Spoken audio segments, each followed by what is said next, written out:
Well, good afternoon, Pickford Church family. This is Pastor Corey, and I am just here in the church office and have been working on getting a little bit settled here and trying to get things together, especially as I prepare for Sunday. And I am so very much looking forward to being with you and being able to worship together and start putting faces to names. And I want to let you know up front, it's going to take us a little time to learn everybody's name. I appreciate your patience with that, even if I have to ask more than once. So thank you in advance for being patient. But I am sending out this video, I guess, because I need to let you know about a conversation that the church board and I had yesterday evening. I find myself in a very different, I would say difficult, definitely awkward situation because here in the beginning of my tenure here, in trying to get started in this journey together with you as a church, I find, as you do, myself in the middle of ever-changing situation with the COVID-19 situation and changing recommendations and guidances that were being given. And I just needed to update you on that.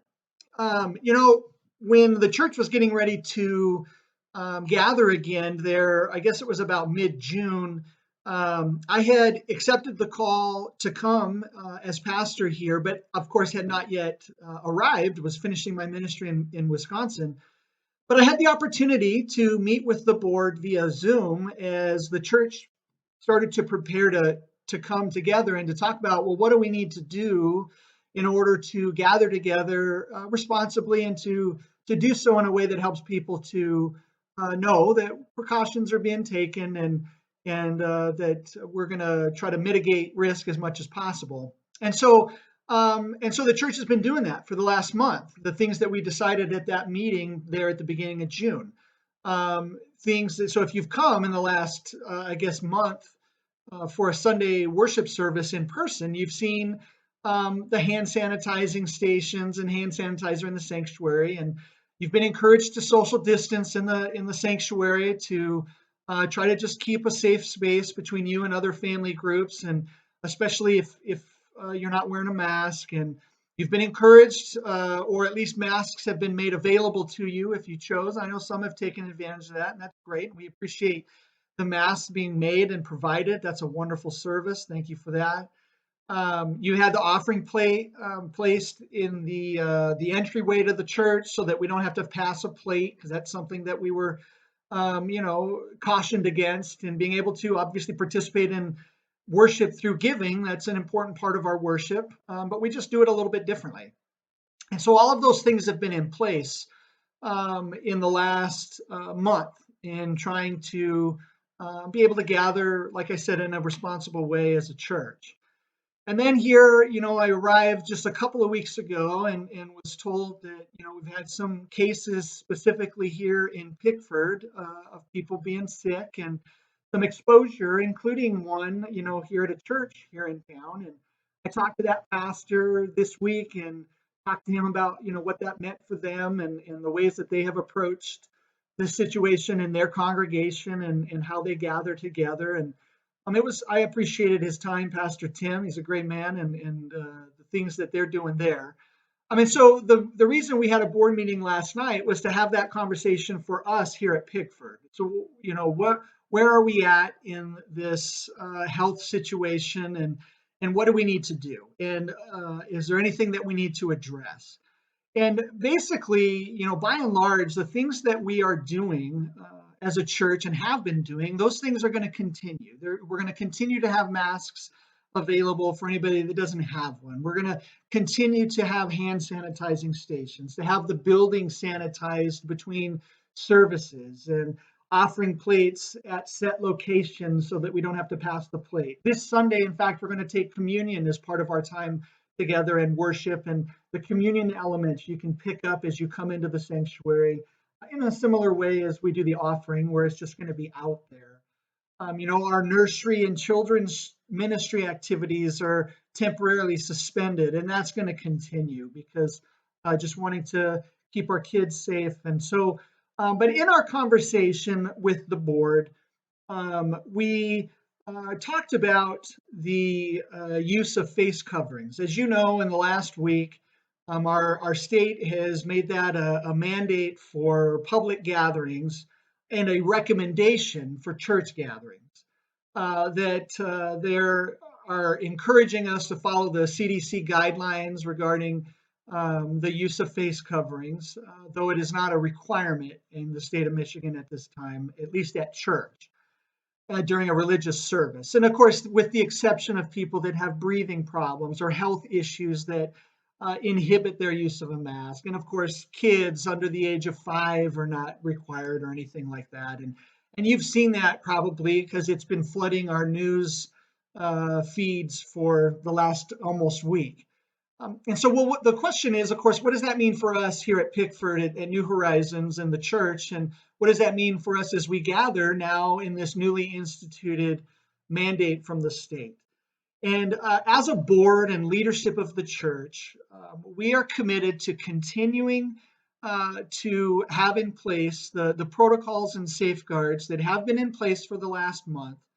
And we are strongly encouraging you to, if you choose to come in-person worship, to use a face covering in 2 specific times, especially. And that is when social distancing cannot be maintained, when we are closer together than 6 feet, we're strongly encouraging you to wear face covering, just so that we can try to mitigate that risk to one another. And also when we're singing. One of the things that I have been told in groups, in the instructions that I've been given as pastor, is that when we sing, that social distancing isn't quite as effective unless we have a face covering. And so we as leadership are just encouraging you. We're not telling you, we're encouraging you to wear a face covering when you come and go from the church, because that's really when the social distancing is pretty tough, because we want to chat, we want to talk together, and I hope we do that. But we would encourage you to be cognizant of that and use a face covering. And then also during the singing is we're encouraging you to do that as well. Let me just be really frank and honest with you. I know that we don't know each other yet. For crying out loud, I haven't been able to be with you on a Sunday morning, which makes dealing with this highly volatile and in many instances very divisive topic very difficult for me, because you don't know me or my heart. So let me just say it clearly for you. I have no desire to try and come and make a political statement. That's why I asked for the guidance of our church board and why we met and talked about that. And we made that decision together. I have no desire to project onto you something that is not from me. My heart is to gather as the people of God and worship God in a way that is erring on the side of caution.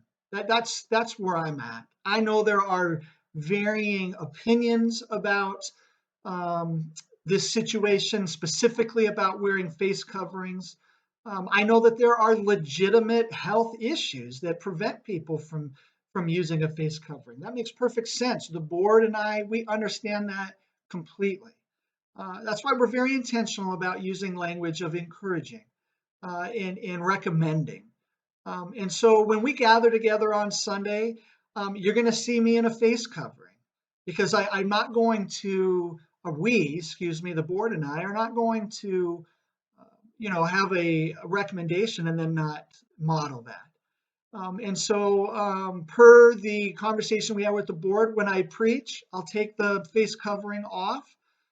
Because I'll be on the platform, and social distancing certainly will not be an issue unless some of you plan on sitting on the platform, which I don't think that'll happen. And then we'll share. But when I'm talking to you, you're going to see me in a face covering. It's not because I want to make a statement. I have no desire to do that. It's because I want to communicate to everyone that comes to the church that I'll do whatever I can to make sure that people are comfortable and uh, be able to worship God together. And I know that for some this is really no big deal. For others, this is a troubling time, and I want to do what I can to be sensitive to that. And so I wanted to share this with you via video because there's no email I could send that would convey my heart. And frankly, this isn't really going to convey my heart either. It's a video. You're not going to know my heart until you get to know me.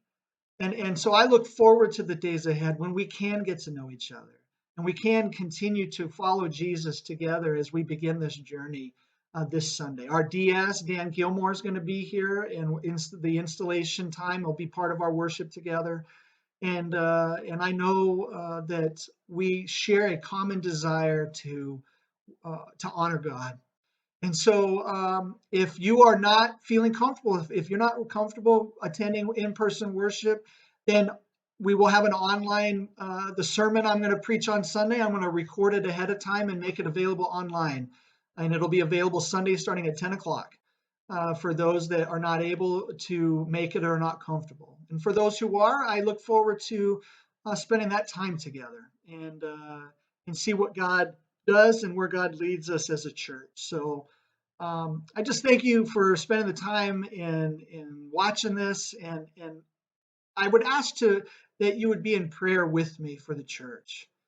I mentioned, how divisive these issues can be, and I'm asking you to pray with me that God would guard our church against that, that we would be unified. We're not all going to see very many things the same way, no matter what we're talking about. We're different people. That's just the nature of humanity. But we are unified under Christ, and God is honored, and our witness as a church is magnified as we follow God, unified as a church body. So um, I just appreciate you. Look forward to meeting you. And if you have any questions, feel free to talk to a board member, or you could talk to me anytime. I would love to get to know you. So have a great day. And for some, I will see you on Sunday. Thanks so much.